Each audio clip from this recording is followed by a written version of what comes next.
तो भैया कक्षा 10 हिंदी का एमसीक्यू लाओ।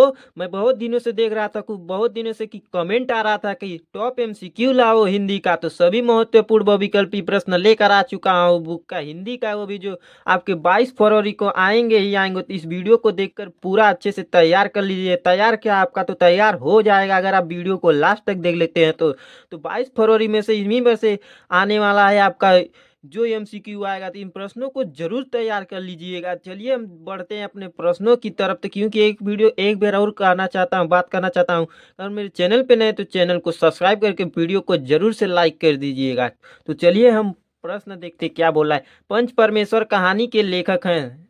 इसमें तो टिक किया हूँ, हाँ चलो एक ही टिक कर दिया हूँ, तो ये तो आपको पता चल गया होगा प्रेमचंद है। जो जो राइट आंसर होगा उसी को मैं टिक करते चलूंगा। तो चलिए हमारा दूसरा क्या प्रश्न क्या बोल रहा है, क्योंकि ज्यादा अगर ऑप्शन को पढ़ूंगा तो वीडियो लंबी हो जाएगी। ठीक है, इसलिए मैं चाहता हूँ कम समय में आपकी अच्छी तैयारी हो, यही कहने का चाहता हूँ। तो आपको ये 22 फरवरी को आएगा ही आएगा, इसलिए इसे तैयार जरूर कर लीजिएगा। तो भारत दुर्दशा किस विधा की रचना है? भारत दुर्दशा किस विधा की रचना है? इसका हमारा राइट आंसर क्या होगा दोस्तों? तो इसका हमारा राइट हो जाएगा एकांकी। एकांकी है हमारा। 3 नंबर प्रश्न क्या बोल रहा है? सेवा सेवा सदन उपन्यास के लेखक हैं। ये तो मोस्ट इंपॉर्टेंट प्रश्न है भाई, ये तो रिपीटेड प्रश्न है, पूरे रिपीटेडली ले आया हूँ, समझे। तो सेवा सदन के उपन्यास के लेखक कौन है? तो इसका हमारा राइट आंसर हो जाएगा क्या? क्या होगा? प्रेमचंद। इसका हमारा राइट आंसर कौन है? प्रेमचंद भाई साहब।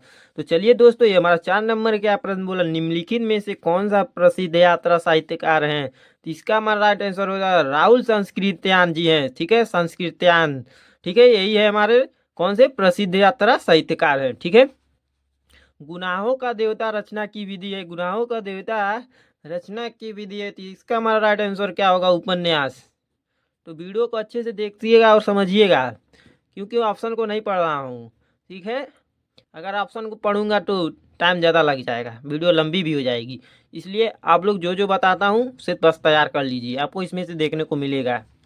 तो हमारा 6 नंबर प्रश्न क्या बोल रहा है? तो 6 नंबर हमारा प्रश्न है, रामचंद्रिका के रचयिता हैं तुलसीदास हैं या केशवदास, या मैथिली शरण गुप्त या जयशंकर प्रसाद? इसका हमारा राइट आंसर हो जाएगा केशवदास। आंगन के पार द्वार रचना है। आंगन के पार द्वार रचना किसकी है? तो अज्ञे की है, ये हमारी अज्ञे की है। ठीक है। बिहारी बिहारी किस युग के कवि हैं दोस्तों? तो बिहारी किस युग के कवि हैं? ये हमारे रीतिकाल के कवि हैं। किसके? रीतिकाल के। ठीक है, हमारा 8 नंबर प्रश्न हो गया। तो 9 नंबर प्रश्न क्या बोल रहा है? रीतिकाल की रचना है हमारा। रीतिकाल की रचना कौन सा है? तो रीतिकाल की रचना क्या है हमारा? इसका आप लोग कमेंट करके बताओगे कि बता दे? नहीं, बता देता हूँ, रामचंद्रिका है। ठीक है, अभी एक एक एक लास्ट में दूंगा, आप उसका कमेंट करके बताइएगा। और ये भी बताइए कि आपको इनमें से कितना प्रश्न का आंसर मालूम था या कितना नहीं। 10 नंबर क्या बोला है? छत्रसाल दशक के रचयिता हैं। छत्रसाल दशक के रचयिता कौन है? तो हमारे भूषण जी हैं। ठीक है। हास्य रस का स्थाई भाव। हास्य रस, ये तो बहुत आसान है भाई, ये तो आएगा ही आएगा, बोर्ड एग्जाम में रखा होगा, ये समझ लीजिए। इसका हास्य रस का स्थाई भाव क्या है? हास। ठीक है, हास हो गया। तो हमारा 12 नंबर प्रश्न क्या बोलता है? ये तो हमारा 11 नंबर था। तो 12 नंबर प्रश्न हमारा क्या बोल रहा है? चरर कमल बंधु हरिराय उपयुक्त पंक्ति में कौन सा अलंकार है? तो आपको इसका आंसर मालूम होगा, ये हमारा रूपक अलंकार है। ठीक है, समझे। चरर कमल बंधु हरिराई हमारा रूपक अलंकार है। तो रोला किस, इस सब उदाहरण बहुत ही इंपॉर्टेंट है। जो रूपक होगा, उपमा होगा, यमक होगा, अनुप्रास जो भी होगा उसे आप तैयार कर लीजिएगा जरूर। रोला किस प्रकार का छंद है? रोला किस प्रकार का छंद है? ये हमारा सममात्रिक छंद है। क्या है? सममात्रिक छंद। इसमें आपको पता होगा 24 मात्राएं होती हैं। निर्जन शब्द में किस उपसर्ग का प्रयोग हुआ है? निर्जन शब्द में किस उपसर्ग का प्रयोग हुआ है? तो इसका हमारा निर्जन। आखिरी से उपसर्ग क्या होता है, प्रत्यय क्या होता है, आपको मालूम होगा। जो शुरू का वर्ड होता है 2 अक्षर, 1 और 2 मान लो, वो उसी को हम बोलते हैं उपसर्ग। और जो लास्ट का होता है प्रत्यय बोलते हैं। जो लास्ट में जो अक्षर आता है उसे प्रत्यय बोलते हैं, और शुरू का हमें बोलते हैं क्या? उपसर्ग।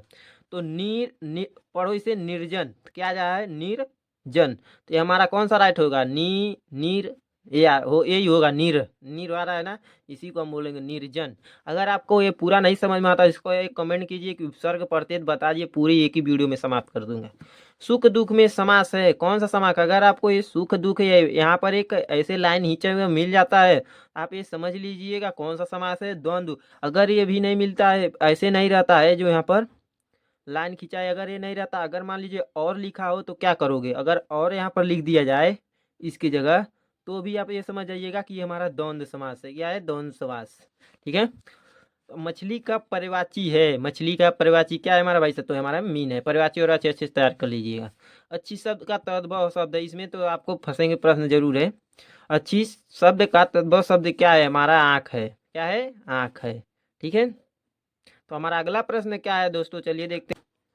तो इत्यादि का सही संधि विच्छेद क्या होगा? इत्यादि। अगर आपको संधि विच्छेद नहीं करने आता है तो एक बार कमेंट कीजिएगा, संधि विच्छेद करने का ट्रिक सिखा दूंगा वो भी। इत्यादि का सही संधि विच्छेद क्या होगा? इत्यादि बोला है ना, इत्यादि, यही हमारा हो जाएगा इत्यादि। ठीक है। निम्नलिखित में से स्वरनाम है, मनुष्य है या बचपन है? तो स्वरनाम आपको मालूम होगा, वह, मुझे, ये सब जो होते हैं, ठीक है, उसी को हम स्वरनाम बोलते हैं। आपके तो हमारा कौन सा होगा? वह, जो चाहे मान लीजिए वह आ जाए, कुछ आ जाए, और क्या है, तुम्हारा, तुम्हें, सब जो आ जाता है, तो ही हमारा क्या होता है? स्वरनाम होता है। तो पठेताम धातु का वचन है एवं पुरुष है, तो इसका तो आप एक ये बोला था लास्ट में कि मैं आपको एक प्रश्न जो दूंगा आपको कमेंट करके बताना होगा, और आपको ये भी बताना होगा कि आपने किन प्रश्नों का सही सही जवाब दिया है, किन प्रश्नों का आपका उत्तर मालूम था, वो भी कमेंट जरूर कीजिएगा। ठीक है। तो चलिए मिलते हैं किसी नेक्स्ट वीडियो में, तब तक के लिए धन्यवाद। वीडियो को जरूर लाइक कर दीजिएगा और चैनल को भी सब्सक्राइब कीजिएगा।